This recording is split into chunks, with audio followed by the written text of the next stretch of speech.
Thank you, Okay. Karine. Going back to her question on the G20, Jake was saying that he is hoping for some progress, but is progress possible when allies, the G20 allies, are trying to understand and are expecting a change in the administration here? So how does the incoming administration can undermine this progress they are trying to reach there? And also progress with the Brazilian government on climate, democracy, and labor cooperation that are going to expect to discuss there. Yep. I'm not going to get ahead of what's going to be discussed at the G20, and I'm not going to get ahead of what the Trump administration policies are going to look like. That is certainly something for them to address and how they move forward on domestic policies, national security policies, and they will do just that.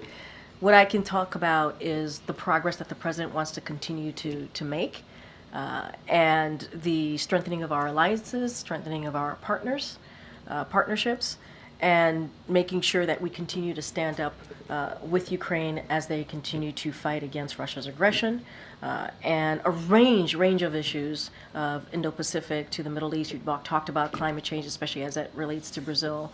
So those issues are going to be discussed. We've made progress on all of those policies that we're going back and forth on. I'm just not going to speak to private conversations that are going to happen, what's going to be discussed, and just speak to what we can do, what we're looking to do, and why it's important. This ACONUS that the president's going to go on is going to be a continuation of what he has been able to do for almost 4 years now. And what does Trump victory mean to the world? You know, what I can say, and I'm going to sound like a broken record, what the president is going to do is continuing to make sure that we follow the election results, the will of the people, majority of Americans decided. And what we can do is make sure that democracy continues here by doing this transition of power, and doing it in an effective, orderly, peaceful way. And the president is going to focus on the progress that he's made. He has relationships with these world leaders, obviously, not just for some of them, not just the past almost 4 years, but for some time.